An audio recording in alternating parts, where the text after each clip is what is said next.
ٹھیک ہے. 18 رکوع جو تھے وہ پہلے حصے میں تھے اور 22 رکوع جو ہیں وہ آخری حصے میں. تو یہ تانے بانے الجھا کر یہ بتایا جا رہا ہے کہ تمہیں اپنی فکر کرنی ہے. دوسری بات دیکھیں اس آیت کا انداز جو ہے نا وہ ٹائم باؤنڈ آپشن ہے. ٹھیک ہے. من قبل ان یاتیا یوم لا بیع فی. تو کیا پتہ چلا کہ ہر چیز کا ایک وقت مقرر ہے. دیکھیے جس طرح ہمارے پانی بجلی گیس کے بلوں پر ڈیو ڈیٹ لکھی ہوتی ہے, اگر اس ڈیٹ تک بل نہ ادا کیا جائے تو پھر سرچارج دینا پڑتا ہے, اور اگر اس کی بھی ایک ٹائم لیمٹ ہوتی ہے سرچارج کی بھی, اگر اس دوران بھی بل ادا نہ کرے تو پھر کیا ہوتا ہے, بجلی پانی گیس سب کاٹ دیتے ہیں. ٹھیک ہے. تو اللہ رب العزت کے راستے میں بھی کچھ لگانے کی ایک ٹائم ہوتا ہے, ہر وقت یہ ضرورت نہیں رہتی. میں بھی آپ نے یہ واقعہ سنا ہو خلیفہ ہارون رشید کا, کہیں سے گزرے تو مٹی کے کھلونے جو ہیں وہ 1000 درہم کے ایک آدمی بیچ رہا تھا. یہ کہنے لگے کہ اتنے مہنگے کیوں بیچ رہے ہو؟ تو کہا ایسی ہی ضرورت ہے دین کے کام کی, تو مانگنے سے بہتر ہے کہ محنت کر کر میں یہ کھلونے جو ہیں وہ بیچ دوں, اور یعنی کھلونے بنا کے بیچ دوں, اور پھر جتنے کی مرضی بیچیں ہماری چیز ہے. کہنے لگے ہاں مٹی کے کھلونے لے گا کون؟ بہرحال وہ وہاں سے چلے گئے. اب انہوں نے خواب میں دیکھا کہ ان کی بیوی ہے جنت میں اور اس کا محل ہے اور اس پر لکھا ہوا ہے قصر زبیدہ. صبح اٹھے اور بیوی سے کہا کہ تو نے کوئی نیکی کی ہے کیا؟ بیوی نے کہا کیا ہوا؟ کہا کہ مجھے اللہ نے رات کو نا جنت میں تمہارا محل دکھایا. آگے سے بیوی نے کہا پتہ نہیں, کل رستے سے میں آ رہی تھی تو دیکھا کہ ایک بندہ مٹی کے کھلونے بیچ رہا ہے. میں نے پوچھا یہ کیوں بیچ رہے ہو؟ تو اس نے کہا کہ کوئی دین کا کام ہے, اس کے لیے پیسوں کی ضرورت ہے, تو چندہ مانگنے اور لوگوں سے مانگنے کے بجائے میں نے مٹی کے کھلونے بنائے اور اب میں اس کو بیچ رہا ہوں. کہا اچھا لاؤ دو.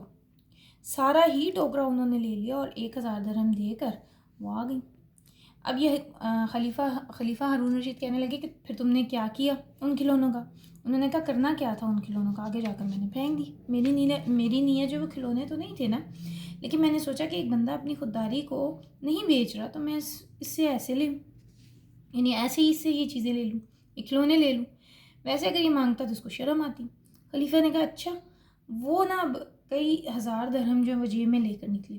کہا تم 1000 میں ایک محل لے کے آئی ہو نا, تو میں تو 2-4 لیتا ہوں پھر. تو جب وہ شخص وہاں ملا تو جو بات اب سنانے کے لیے اس آیت سے ریلیٹ ہو رہی ہے نا وہ دیکھیں. خلیفہ ہارون رشید نے کہا کہ لاؤ بھی لاؤ, کھلونے لینے آیا ہوں, کل بیچ رہے تھے نا؟ اس نے کہا نہیں خلیفہ صاحب, ضرورت کل تھی آج نہیں ہے. اب یہ ہے اس آیت کا تھی کہ آج ضرورت ہے, کل ضرورت نہیں رہی. ٹھیک ہے. احادیث پڑھ کر دیکھیے گا, لوگ مال لے لے کر پھر رہے ہوں گے اور مال کوئی ایکسیپٹ نہیں کرے گا. قیامت کے قریب زمین میں سے سونا نکلے گا. دریائے فرات کا نام آپ نے سنا ہوگا, سونے کے پہاڑ نکلیں گے اس میں سے. اور یہ زمین پر جو آپ آج کل مٹی پتھر کی ڈھیریاں دیکھتے ہیں نا, اس طرح سونا پڑا ہوگا. اور روایات میں آتا ہے کہ چور وہاں سے گزرے گا جس کا ہاتھ کٹا ہوگا اور کہے گا کہ کاش میں نے مال کو لینے میں جلدی نہ کی ہوتی.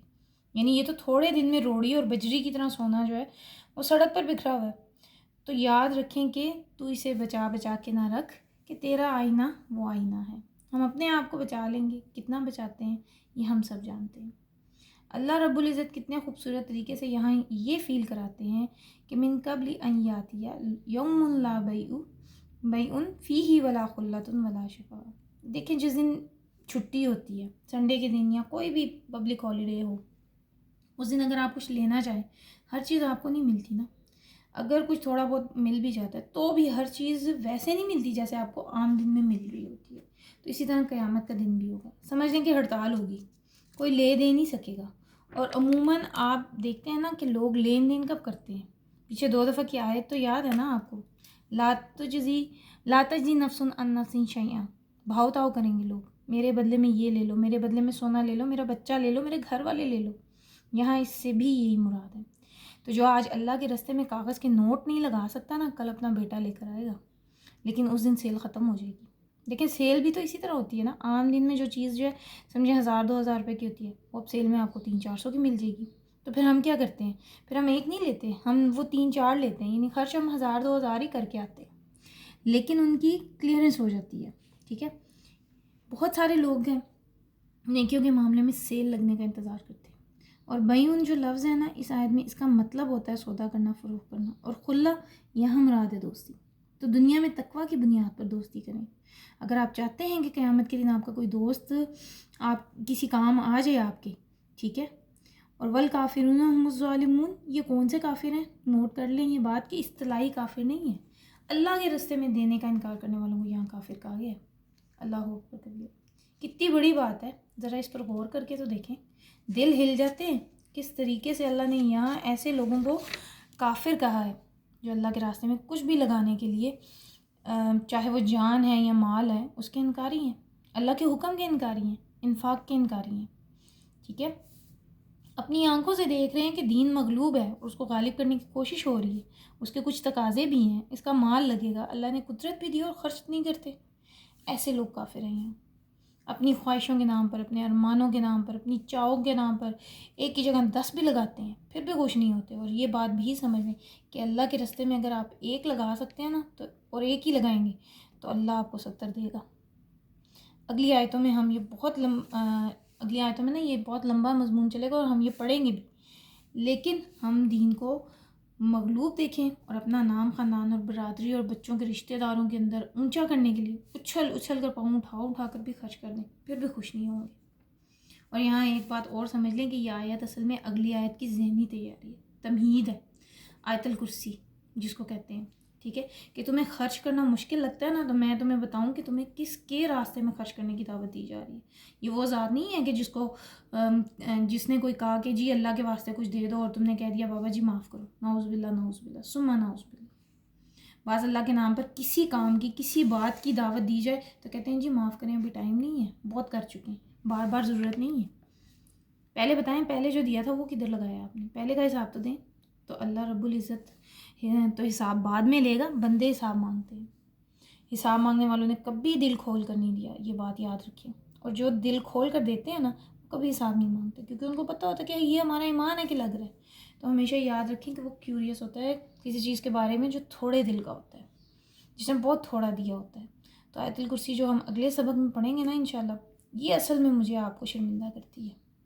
شرم نہیں آتی کہ اللہ کے معاملے میں تم یہ سوچتے ہو, اصل میں تمہیں اللہ کی ہستی کا علم ہی نہیں ہے. آپ دیکھیں نا, دنیا میں کسی چھوٹے کو دینا ہو تو بندہ اس کے لیول کا دیتا ہے کہ چلو تھوڑے میں ہی خوش ہے, اور کوئی بری بات بھی نہیں ہے. اگر آپ کی ہیلپر جو ہے 1000-2000 کے جوڑے پر خوش ہو گئی تو بہت اچھی بات ہے, لیکن آپ کی اگر دوست ہے اور اس کو 4-5 ہزار کی چیز سے خوشی ہوتی ہے تو آپ اس کو وہ دیں گے نا. جتنا جو ہماری نظروں میں بڑا ہوتا ہے ہم اس کو اتنا ہی دینا چاہتے ہیں. تو پھر ذرا سوچیں کہ جب ہم اللہ کے بارے میں ہمیں جب اگلی آیت سے پتہ لگ جائے گا تو پھر ہم کیا کریں گے. کیوں حضرت عائشہ جو ہیں وہ جب کسی کو درہم دیتی تھی اللہ کے نام پر تو خوشبو لگا لیتی تھی, کہتی تھی کہ میں نے نبی کریم صلی اللہ علیہ وسلم سے سنا ہے کہ جب ہم اللہ کے نام پر کسی کو دیتے ہیں نا تو پہلے وہ اللہ کے ہاتھ میں پڑتا ہے, پھر وہ ضرورت مند کے ہاتھ میں جاتا ہے. میں چاہتی ہوں کہ جب اللہ کے ہاتھ میں جائے تو اس سے خوشبو آ رہی ہو. اور یہاں اس آیت کا بھی یہ ایک موضوع سمجھ لیں کہ تمہاری زندگی کے خاتمے کے ساتھ ہی یہ مال و دولت تمہارے ہاتھوں سے نکل جائے گا. اگر تم ایسے ایک لازوال اگر تم اس مال و دولت کو ایک لازوال خزانے میں بدلنا چاہتے ہو, ٹھیک ہے, اور چاہتے ہو کہ تمہارا مال جو ہے وہ ایک ایسے اکاؤنٹ میں چلا جائے کہ ختم ہی نہ ہو, تو پھر انفقو, خرچ کرو اللہ کے راستے میں. ایک دانہ اگر خرچ کیا جائے گا اللہ کے راستے میں تو اللہ رب العزت فرماتے ہیں کہ میں اس کو گھوڑے کے بچے کی طرح پالتا ہوں, حتیٰ کہ وہ ایک دانہ احد پہاڑ سے بڑا ہو جائے گا.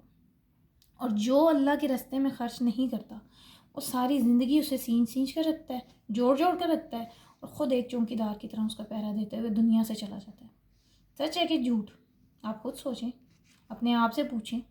جو مال آپ اللہ کے راستے میں دیتے ہیں نا وہ آپ کا صدقہ بن جاتا ہے, وہ آپ کا چوکی دار ہوتا ہے. اور جو مال آپ کے پاس ہے نا آپ اس کے چوکی دار ہیں.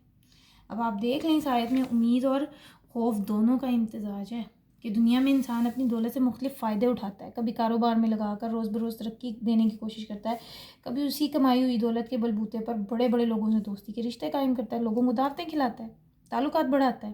پھر ان تعلقات کو کبھی اپنے فائدے کے لیے استعمال کرتا ہے اور کبھی کسی دوسرے کا کام نکلوانے کے لیے سفارش کے نام پر بھی استعمال کرتا ہے.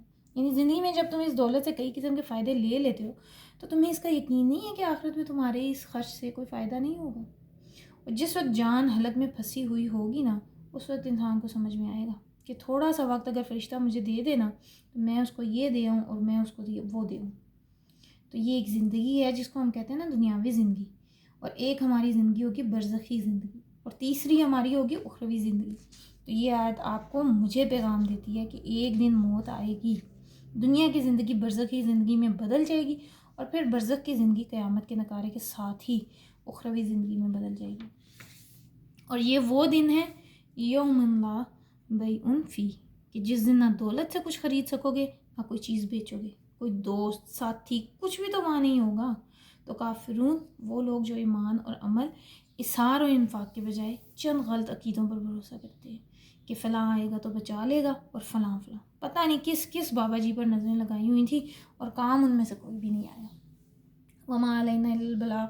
اللہ سے دعا ہے کہ اللہ تعالیٰ ہمیں اس قرآن کی صحیح سمجھ عطا کر دے اور اس پہ عمل کرنا ہمارے لیے آسان بنا دے، اور اس کو ہماری زندگیوں کا صحیح معنوں میں پریکٹیکل لائف میں اس کو ہمارا ساتھی بنا دے، اس پہ ہمارے لیے عمل کرنا آسان بنا دے، کیونکہ اگر ہم اس دنیا میں اس پر عمل کریں گے نا اور اللہ کی باتوں کو سمجھیں گے تبھی تو پھر ہم آخرت میں کامیاب ہوں گے۔